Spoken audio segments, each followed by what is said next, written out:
Dr. Ethan Kross, I am so thrilled that you agreed to come on my podcast, and I'm so excited to talk to you about your work and your newest book that's about to be released called Chatter. Really appealed to what I'm doing, my own work that I do as a neuroscientist, talking about mind. For 38 years, I've been researching the mind-brain connection and arguing with a lot of scientists that keep saying the mind is the hard question of science. And I've always said, no, it's not. The mind is the most obvious question in science because your mind is everything that you do all the time. Your mind is always going. You never don't use your mind. And here I get your book and you're talking all about self-talk and mind, and just the way you unpack the mind and self-talk in this book is just brilliant. So thank you so much for coming to help me and my audience understand more about self-talk. Well, thanks for having me on. I've been looking forward to this conversation, and I love talking about the mind. I've dedicated my career to studying it, so it's really a delight. And that's wonderful. You do a lot of research and clinical trials, and you at the University of Michigan. Is that correct? That's right. And you're doing fantastic work, and it's just so important that I think that we put into the hands of everyone an understanding of mind, because if our mind's a mess, everything else is a mess. And self-talk is really one of those things. So without any further ado, you've written this brilliant book called Chatter. Before you tell us why you wrote it, tell us a little bit more about yourself that's not in your bio, and then tell us why you wrote Chatter. Okay, so not in my bio. I grew up in Brooklyn, New York, and I like to tell people I lived there before it was cool. And by that, I don't mean that I made it cool by any means. Brooklyn changed quite a bit over the past 15 years. But I grew up in Brooklyn and spent all my life on the East Coast, and then moved to Michigan about 15 years ago and have been here ever since. So, oh, wonderful. That's amazing. And so I know that you've been researching the whole mind and internal talk and just helping people with mind for many years. So tell us more about Chatter and why you wrote Chatter and what the book's essentially about. One of the reasons I wrote the book was based on an experience I had in the classroom with an undergraduate. For several years, I had been teaching a class here called The Science of Self-Control. And you could think about it as a class that reviewed science's greatest hits when it comes to understanding how we can control our emotions and ourselves. And it was always a fun class to teach. And the way it worked is every session we'd meet, I'd come with questions for the students, we'd chat, we'd talk, they'd leave, we'd come back and do it again the next week. But on the final day, I basically reverse things. And so the instructions for the students was, okay, it's your last class. Come with any unanswered questions you have for me. And normally when you teach a class, a few times, you come to expect what questions you're going to ask, get. It's pretty routine. But this time, the moment the class started, this one girl named Ariel raised her hand and she said, "Why are we learning about this now?" And I was totally taken aback. I said, "What do you mean?" She says, "Well, we're 21, we're leaving college, going on with our life. We've learned about all these really helpful tools. Why didn't anyone teach us about these things earlier when they could have helped us in elementary school or middle school or high school? We're done." And so my initial response was, fear not, life is not over once you leave. There'll still be opportunities to control yourself after college. But then I didn't know what to say. And so I classic professor technique, I deflected. So, well, what does everyone else think about this question? And so they started talking, but I really wasn't listening. I was just thinking myself, why aren't we doing more to translate and communicate what we know about the science behind how people can manage their feelings so that people can benefit from it? And that was one of the experiences that really led me to write the book, in addition to do more applied research designed to teach kids really about many of the tools I talk about in the book.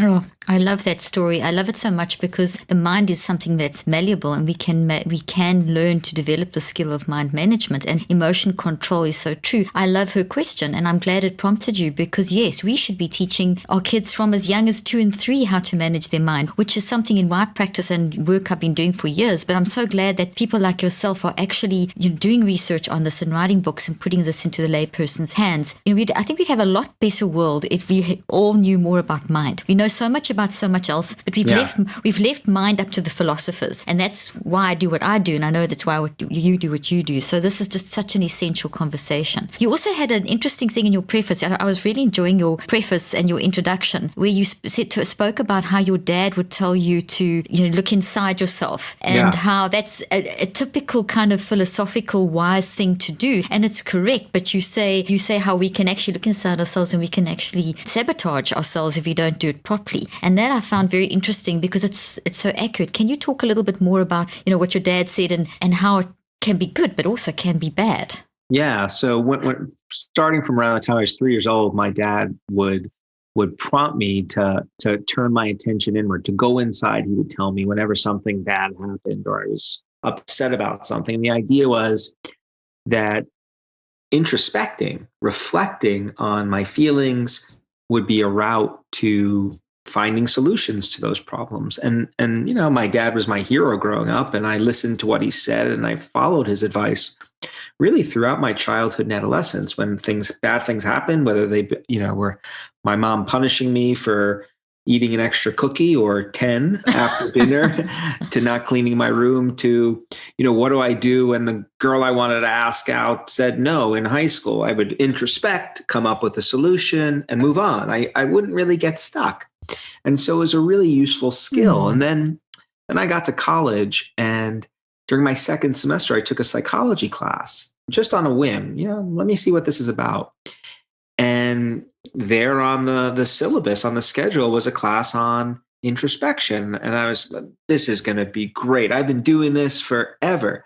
And when I took that class, I discovered that in direct contrast to what my dad had told me and to my own personal experience, there were experiment after experiment after experiment, which showed that oftentimes when people do exactly what I did, when they turn their attention inward to work through their problems, they end up stumbling instead. They ruminate, they worry, they catastrophize, they experience what I call chatter, which is getting stuck in a negative cycle of thought, thinking, and feeling, which can have really disastrous implications for our health, our relationships, our thinking. And so putting those two experiences side by side, my own experiences and indeed work that philosophers had talked about, the value of introspection on the one hand, but then the problems people experience doing it.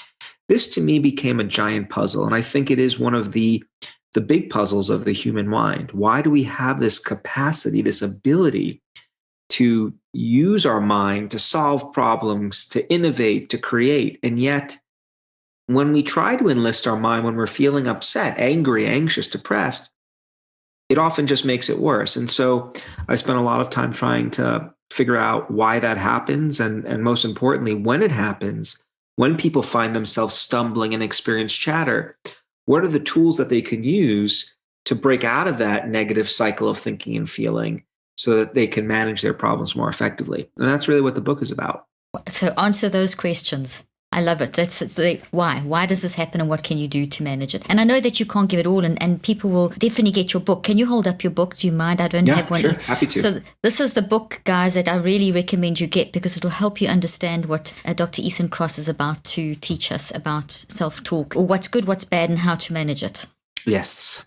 Yeah. So this is what I wrote the book about. And should I launch into some of the ideas? Would that be helpful? Please do. So explain, because you said a very interesting statement that we do introspect, and sometimes it goes haywire. I mean, I'm just paraphrasing, and sometimes it really works. And so how can you recognize when it's going wrong, and what can you do about it? How can we make introspection or internal chatter work for us and not against us? Right. So I think oftentimes people know when introspection isn't working. Right. It often isn't subtle. You have the experience of trying to do a task. Maybe you're doing a job at work and you can't focus on the task because you're focusing on the problem. Or you find yourself talking about the problem endlessly with your friends and loved ones in ways that maybe are pushing them away because they don't want to keep hearing about it. You just keep talking about it. And there are physical manifestations of this as well, as I know and talk about. So let's break down, why does chatter happen? Well, when we experience an intense problem, one of the things that we reflexively do is we zoom in really narrowly, we fixate on that problem. And that makes sense, right? Something's bothering us. Let's focus on it. But when we zoom in and then get stuck, right? That can be an issue if we zoom in too tightly, because what happens there is we magnify the problem so much, we can't get a broader perspective. We're not thinking about different ways of managing this experience. Well, let me think about other ways I've dealt with similar experiences in the past and I've gotten through it. Or let me imagine an alternative way that this might play out, right? The mind can come up with all different ways of problem solving. But if we're too narrowly focused on the problem at hand, we're too immersed, it can be difficult to access those solutions. And so the good news is that tools exist within us. There are things that you can do, a person, ways of changing the way they think about the problem that can help them manage it. There are also ways of talking to other people that can be particularly useful. And then even ways of navigating the physical world around us that can help us manage our chatter. And so let me give you an example of, that'll be great. Of one of each type, three that'll buckets. That'll be great. I love that. Because each bucket, as I talk about in chatter, each one of those categories has lots of different tools. So I'll give you one of each. So one of the things we know is that we are much better at advising other people on their problems than we are taking our own advice. Yeah. And so I often give talks and I ask people, has a friend ever come to you with a problem that they were experiencing chatter about, it was driving them nuts, and they present the problem to you, and it's easy for you to coach them through the situation. And invariably, people's hands go up. There's actually a name for this. It's called Solomon's paradox. It's named after the Bible's King Solomon, who is famously skilled at advising other people, but he couldn't follow his own advice, and his kingdom crumbled as a result. So what we've learned is that one simple thing people can do when they're stuck with chatter is try coaching themselves through the problem like they were talking to someone else, and actually use your name to do it. So we encourage people to leverage the power of language to shift their perspective. So if I'm really stuck on a problem, I might think, all right, Ethan, how are we going to handle this? Here's what we're going to do. So I'm actually thinking to myself using my own name. And the reason that that's effective is because we use names when we think about other people.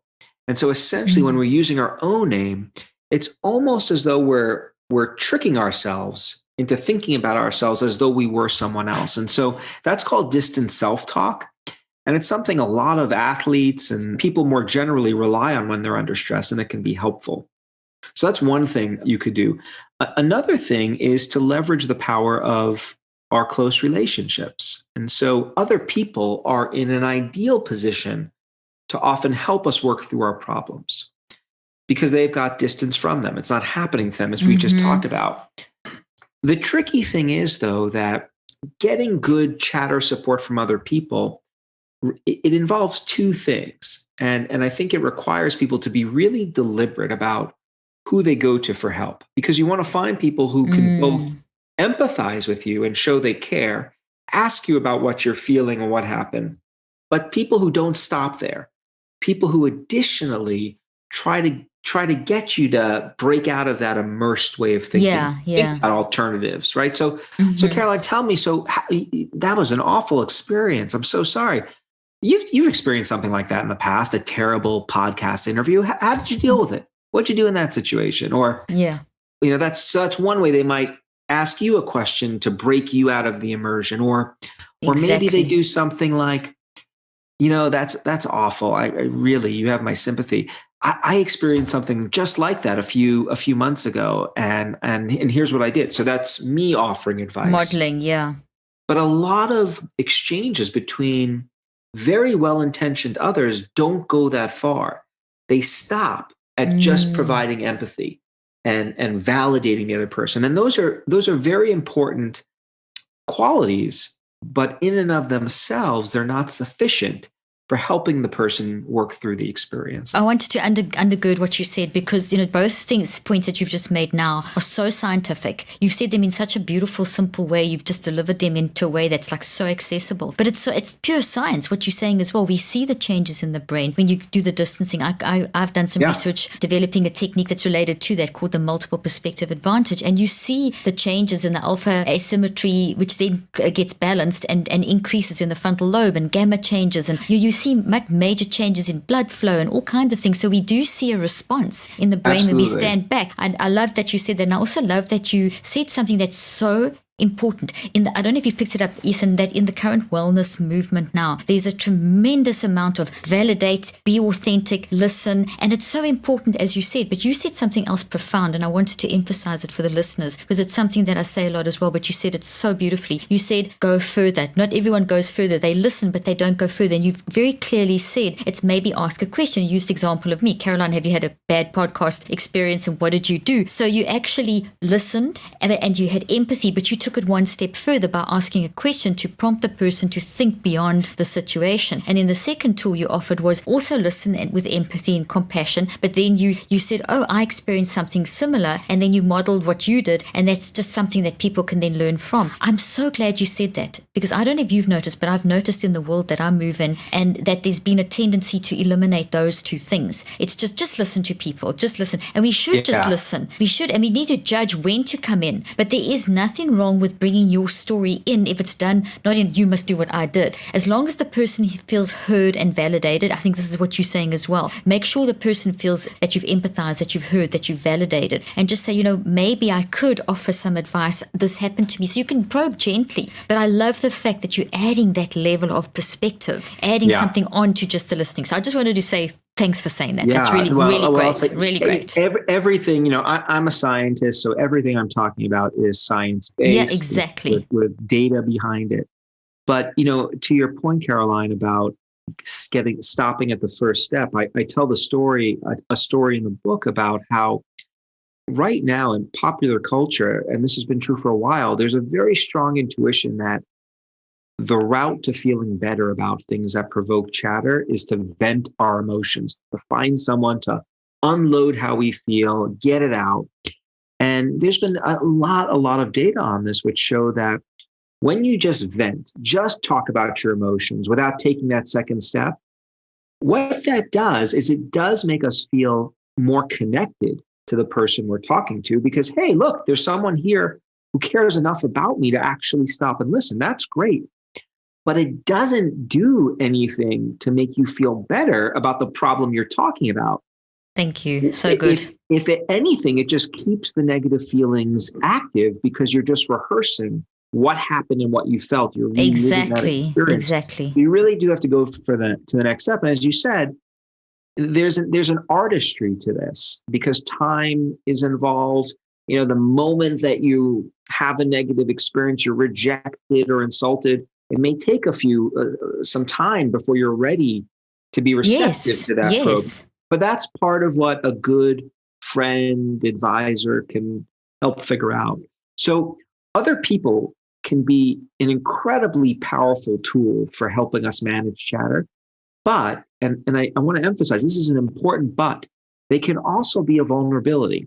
And so that's why when it comes to my own experiences, I'm extremely deliberate about who I go to for chatter support. Who are my chatter advisors? So the people good. I go to are some people that I love very much and who love me. I don't talk to them about my problems because it's just going to make them worse. There are other folks I go to, and I'm very selective. I love that. So good. Brilliant advice. Yeah. So that's a second bucket. And there are other kinds of tools I talk about in the book in chatter for managing our relationships. The last category of tools is one that I find fascinating. It deals with our physical environment and how making changes in the world around us and how interacting with the world around us in particular ways can influence the conversations we're having in our head with ourselves. Love it. And so one way that we can use the environments to our benefit is to create order in our environments. And so, when I was writing this book and I had the experience of knowing I had to turn a chapter in or a draft in at a particular time, and I was getting down to the wire and I was stressed, I found myself doing something that for me was quite peculiar. I'd pick myself up out of my chair, I'd walk into the kitchen, and then I'd do all the dishes. And when I was done with the dishes, I'd towel them down and neatly put them away. And then I'd go a step further and I would actually clean our kitchen island.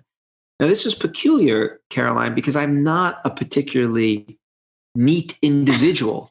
If you come into my office under a normal circumstance, it looks very tidy now. It looks good now, but you don't see the corner. It's all in the corner. And so there is a mess. Essentially, what I was doing is I was trying to, when we're experiencing chatter, we often feel like we don't have control of our thoughts. They're controlling us. There's not a sense of order in the mind. And so what scientists have shown is that we can compensate for that experience by creating order around us. So true. And so by ordering our environment around us, in a certain sense, that spills over and makes us feel like we have more control, which can be really helpful when we're dealing with chatter. And so that's one simple way of interacting with your physical spaces that could be helpful. I love that. And as you're saying it, I'm laughing to myself. I visualize you cleaning that island. My kids know and my family know that when I start cleaning our floor, we've got this really nice floor clean and I have these black and white, beautiful porcelain floors, but they show the dirt. And whenever that internal chatter starts, or I'm trying to work out something, or I'm worked up or something under pressure, boy, I'm in that kitchen and I'm cleaning the floors and everything. And entrance hall. And it's true, just folding the laundry, and I'm working, but it's so true when you bring order. And I've said it so often to my patients and to my own kids when they're feeling emotionally out of control. And also when I used to lecture, the same thing. So go do something physical. Maybe it's go to, like this morning, I had so much internal chatter because I had so many things lined up today and so many things that are projects that are on the roll. And I thought, okay, I have to go to Orange Theory. I go to Orange Theory every day, but I went earlier. I do too. Oh, good. You see, there we go. So I went to 88. I was going to go later today and I actually got into an early class. Okay, I normally do fasted workouts, but went and did my Orange Theory. I went to hot yoga afterwards. I jumped in my sauna when I got back and then I started working. But it took those 2 hours to get that internal chatter under control. So by the time the third hour came, I actually was working in my infrared sauna on what I had to work on. So it's, as you say, you can interact with your environment and transfer that energy because energy is never lost. So that internal chatter is generating toxic energy, chaotic mental mess. That's why I talk about my book, Cleaning Up the Mental Mess. And by doing something physical, you are doing that. I mean, that's so scientific, but it's so practical. I love it. Can you give us one more example in each of those buckets? Because you're just so filled with wisdom. And I love how you explain things. It's just so simple and brilliant and so relatable. Sure. Let's go back to the beginning. So things you can do on your own. Here's another simple science-based tool for dealing with things like anxiety surrounding the pandemic. There's a tool called temporal distancing, or you might think about it as mental time travel. Yes. And basically what you do is you think about, so when we're experiencing stress around COVID, we're often thinking, oh my God, this is awful. My kids are out of school. It's not working out good for them. I'm stuck in the house. We're not traveling. Like we're totally zoomed in on what's bothering us right now. So how might you zoom out in a way that's effective? Think about how you're going to feel 9 months from now or 12 months from now or 2 years from now when this is over, right? So transport yourself in the future and imagine, it's very clear. We don't know exactly when it's going to end, but it will end. I haven't seen any forecast which suggests that it is not, right? Vaccines are here, so it's a matter of time. Think about how you're going to feel when it ends. Or go back in time. Think about the pandemic of 1918, which was awful. But guess what? It ended. We endured. It ended. We survived. What those kinds of mental time traveling does for us is it makes it clear that what we're going through, as awful as it is, it's temporary.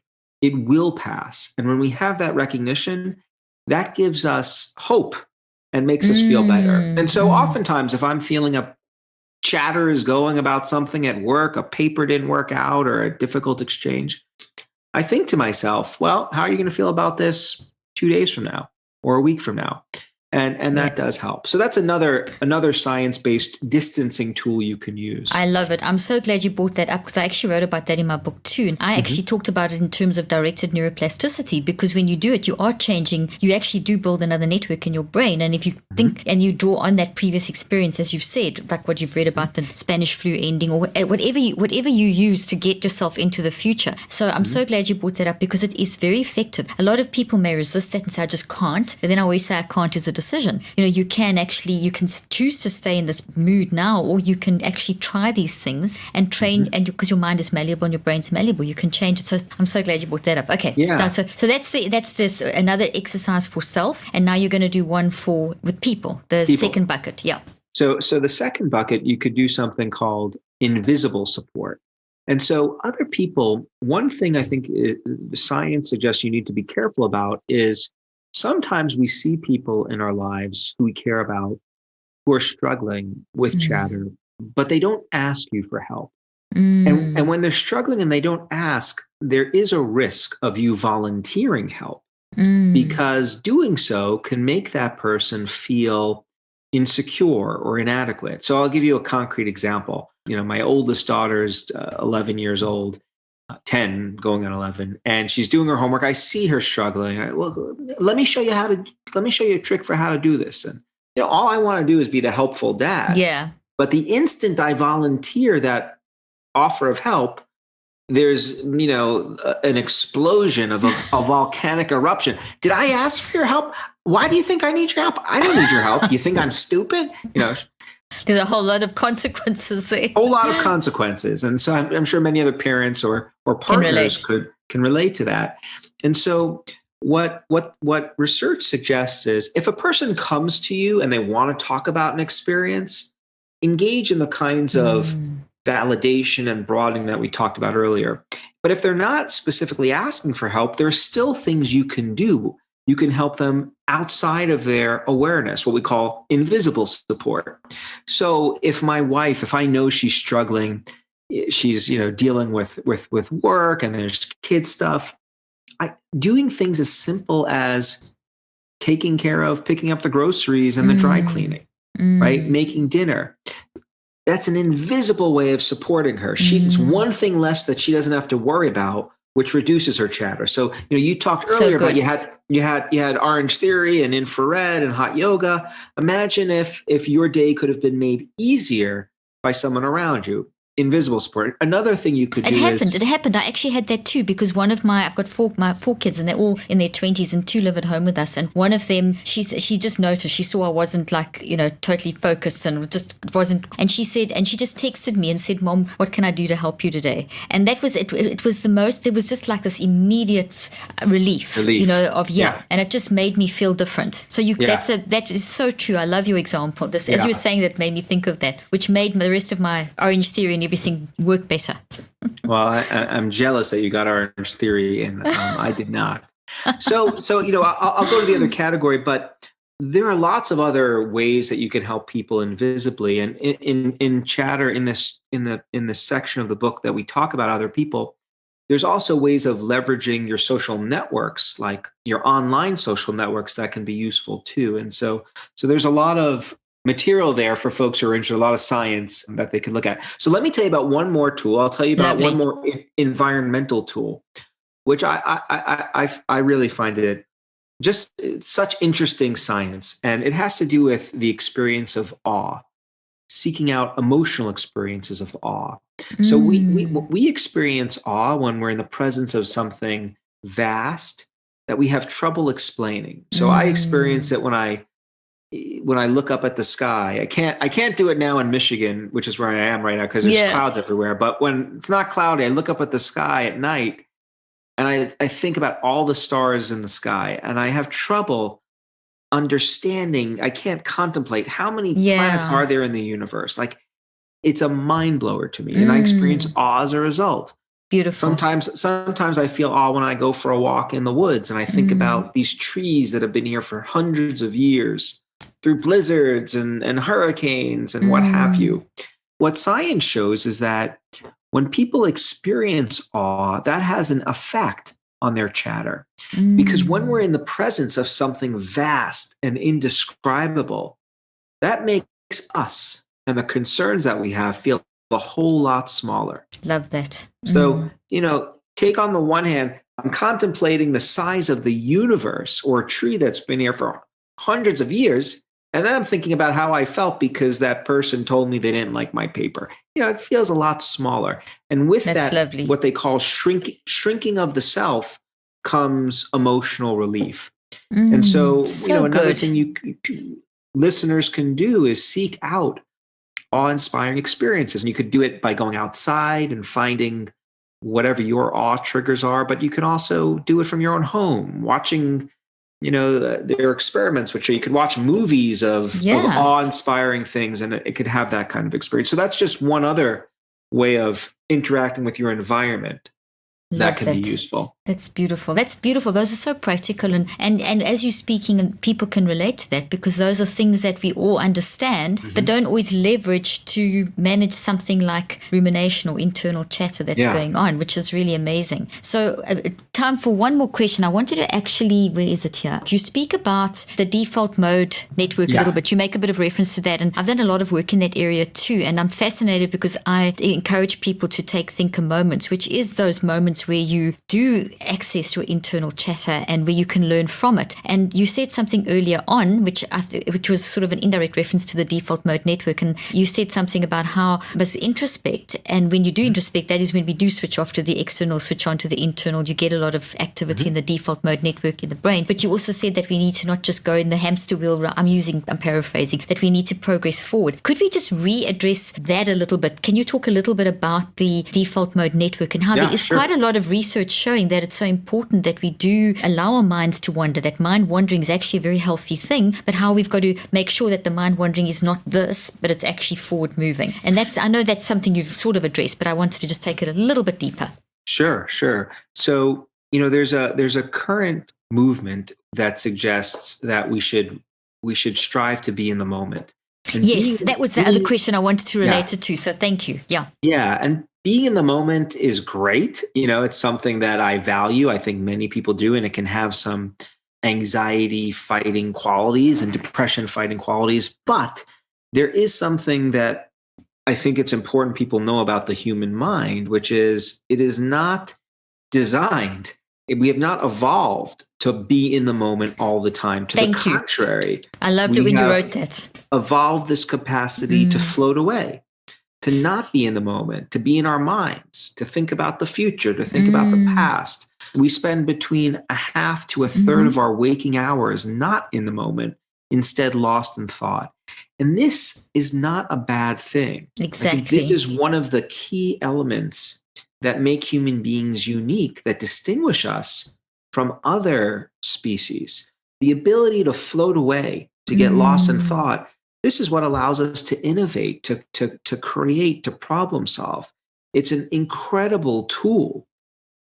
However, when we float away and instead get stuck, ruminating, worrying, catastrophizing, experiencing chatter, then that tool no longer works for us. Now it's starting to work against us. And so this really gets at the essence of what Chatter, the book, is about, which is we have this tool.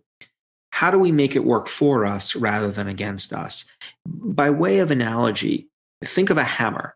A hammer is an amazing tool. We use it to build homes and buildings, right? Amazing. But we can also use a hammer to destroy things. It's a tool. Tools are only good if we're using them in particular ways, in particular contexts. Likewise, the ability to self-reflect, to introspect, I think of it as a tool. It's a remarkably powerful tool if we wield it properly. And that's what a lot of the book is about. I love it. I'm so glad. That's why I wanted to bring, I really wanted to hone in and sort of round off with that question because it's vital. And you're the first person in a long time, and I've been saying this for so long, and I feel so justified in what you've just said because I've been saying for so long, we can't, this whole huge emphasis on meditation, which is fine, and the now is fine, but being the answer to stress management is crazy because it's totally decontextualized a concept out of Eastern philosophy. It's taken one little element and we've done what we do in Western science is we've taken one thing and reduced it down. We become reductionistic in our approach to dealing with the now moment. And we said that's the answer, but it's not. It's only part of the answer. Yeah, I completely agree. Yeah. It's one tool. It's one tool. Meditation is one kind of tool. Exactly. And when it's used incorrectly, sorry, I didn't mean to interrupt you. Go ahead, but you were saying. No, I love it. I mean, you continue, because you were going to say exactly what I was going to say. Well, you can correct me or add to this, but basically I was going to say that when we just focus on the now and you just create awareness, and I showed this in my most recent clinical trials, that it actually boomerangs back on you. If you're aware and you just think, okay, I'm aware now, this is my problem, this is my emotion, this is my situation, and it's what you said earlier on as well, you just event to the emotions, even if it's in the now moment. And there's different ways you can, one now moment is talking about how I'm feeling now and just getting over and over. The other one is non-judgmental, this is how I'm feeling, which is very popular. But if you just do that and you don't move forward and progress and process that and reconceptualize it, it actually then becomes self-destructive. And you talk about that in your book, and I showed that in my clinical trials, and I talk about that in my book as well, from a slightly different angle. And we saw with our control group, we increased their awareness, but they didn't have any mind management to progress forward, and their brains were self-destructing. I mean, they were going to such high levels of anxiety that at the end of the study, we had to get them into mind management ASAP. I mean, the information levels were going crazy. Even their telomeres were shortening so significantly in 9 weeks that their biological and chronological ages were separating by almost sometimes 3 decades. So I just wanted to emphasize that I wanted to thank you for emphasizing that in your book, because we've got so caught up in trends that we're thinking everyone is saying meditate now, don't judge, and then they don't say what next. And you'll know as a scientist and a lecture professor that there's so much research showing how dangerous that is, how meditation alone is not sufficient, that it actually causes a lot more negativity in people's emotions and that kind of thing. So I just wanted to say that because you talk about that, and it really excited me that you've emphasized that. Yeah. Well, let me say, so we talked about 6 tools, maybe thorough meditation. That's another. There are a dozen more in the book. But the way I end the book, and I think this is a point to emphasize, is I talk about a toolbox approach to thinking about how to manage the mind and manage chatter.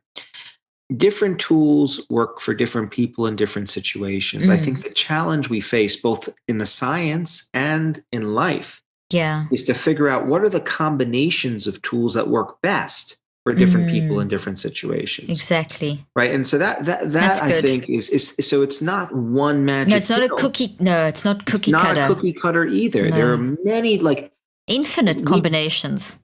Exactly. And so I think that there's a lot of scientific and self-exploration to be had around this topic. And I think it's important to do it. I think this is the next era in science, in my opinion. We've got to stop saying, as I said, started this conversation by saying that we've got to stop saying mind is the hard question. And we've got to start embracing what mind is and moving forward with the kind of research that you're doing and that I believe both of us are doing. So I wanted to thank you, Dr. Ethan Kross. What a great discussion. I feel like we could talk all day about this stuff. I totally agree. So interesting. And I hope if we can collaborate or connect again or come on my podcast again. And thank you so much for your time. Where can people get hold of your book? They can get a hold of the book wherever books are sold. And if they want to learn more about the book or me or research in my lab, they can go to my website. It's www.ethankross.com, Kross with a K, KROSS.com. Got it. Wonderful. We'll put that in the show notes. Thank you so much for joining us today. Yeah, this was so much fun. Thanks for having me. It was so much fun. My pleasure.